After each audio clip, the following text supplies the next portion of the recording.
Welcome to this new panel at Bio. Cancer trials don't have to fail 90% of the time, seriously.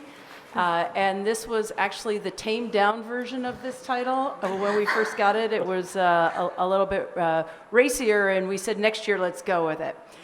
All stories ever told in all of human history.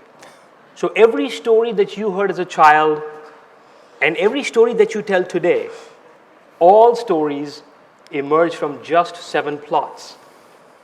Principal among those is fighting a monster. And I bring this up here today because everyone in this room is fighting a monster called cancer.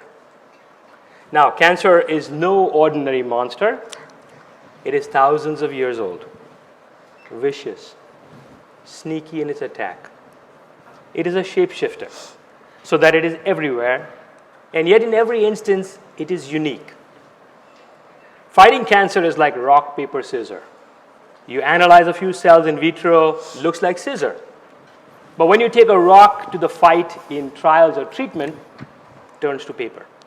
Checkmate. So does that mean we simply throw in the towel? Surrender? No, absolutely not. I think I'm going to start with you, Matt, because I like to pick on you. Let's start with the title.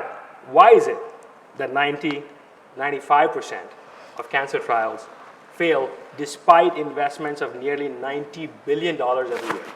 Yeah, that's a great question, Kareem, and perhaps you can tell me later what the right answer is for this one, because I don't think I know that answer, and actually that's why everyone's here, and that's why we really want to encourage you to jump up and attack this question, because frankly, the reality is we don't know, right? We need to just accept the fact that we suck at this. Yes, we do. Right, this is the spicier version that you heard earlier.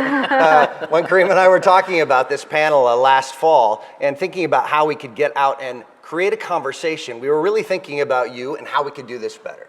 And this problem of how we can deal with the complexity that seems to consistently sit in our way. We've looked at biomarkers, and since really, 2006, maybe even a little bit before that, we really believed that we could get after some of these different omics, and that would be the biomarkers, that would be the solution. What's happened to our rates since 2000 or 2006? It's a flat line. Mm-hmm. Bio is a great study that they published just recently. No change whatsoever. And I'm not saying that we need to throw out the omics, of course. We'll talk about that a little bit later, too. But I think that's a complex question. Okay. That I could talk about for maybe 2-3 hours. So I'll try We've got time, right? I'll try to condense it down. But one of the biggest things I see at Anderson, and a lot of researchers can tell you this, is that when you're enrolling in clinical trials, you want to make sure that each patient is supposed to be on that clinical trial. They're molecularly profiled and put on that clinical trial. Statistically, we see that about 20 to 25% of patients are misdiagnosed or misstaged. And when you think about that number and you think about how many those patients could potentially be on your clinical trial, that could be detrimental to your phase 1 or your phase 1B if you have the wrong patients on your trial. But if you don't know where your rare responders are, if you don't have personalized cancer medicine involved, if you're not looking at the biomarkers, it's going to fail. So the question that I have is, how do you, as the best scientific licensing expert, how do you decide, unless you have a crystal ball somewhere, how do you decide on what to license in? Because I think that's a very tricky scenario. Yeah, and I don't have a crystal ball. Oh. And we do make mistakes. However, the issue that we have to have is we have to have data, right? And we're all under pressure with financial resources, with time, where maybe we got a new round of funding we're thinking about our next raise there. And oftentimes things get pushed too fast. We don't invest the time, the necessary basic research to understand, or we've not spent the time to develop the appropriate assays and that's not always easy. In fact, that's probably the most difficult piece to get predictive assay pieces.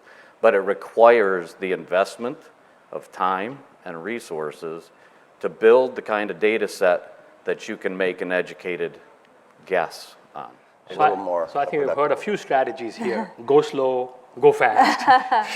Be risk averse, be risk loving. It is incredibly easy. I mean, I don't know what the holdup is. You know, just to build on that again, sorry, Kareem, I know you got a bunch of questions you want to ask. I'm going to toss them. This is great. This is great. Keep going. Can you just expand a little bit on how personalized medicine would help overcome some of those biases? The problem that we see even in related fields like hiring, HR, the data sets bias the outcomes. And then you are then actually going down a worse path. So it's no longer garbage in, garbage out. It's garbage in and amplified garbage out. And instead of artificial intelligence, we are developing artificial ignorance. Having companies that can integrate with personalized medicine outcomes, with biomarkers, with newer, more individualized outcomes would be game changers over the next 5 to 10 years. But that, Shara, you mentioned 20-25% of patients are misdiagnosed or misstaged. But on the other side of that, what is the role of pressure from an investment community or boards? How does that compromise the clinical course? Yes. Yes. Yes. Next question. That's a whole other panel. You could have given me a little warning you were coming with this. but then it wouldn't be straight from the heart. Yeah. And I can tell you with 100% certainty the energy that you see today, this is 100% Kareem 100% of the time. A year ago, I stepped into this role as CEO of BioAlabama. And I think it was my second or third board meeting. Kareem, who is known locally as the Iron Man, showed up with a full-on Iron Man mask to the confusion of half my board. But some ideas are so transformative that they seem impossible to achieve. They seem too good to be true. I'm from Alabama, so I will make reference to 50 years ago when we set foot on the moon for the first time. That was such a giant leap that it was hard for many people to believe that it ever happened. And personalized medicine can be that giant leap on the roadmap from molecule to market for new cancer therapies. But for every giant step, someone has to take the small step. And in this case, that someone is you. Because it is a journey, and I think we all must take those small steps so that we can finally beat this multi-headed monster, because the key to, as I mentioned earlier, to beating a multi-headed monster is for us to put all of our heads together, because as Bio 22 says, we're limitless together.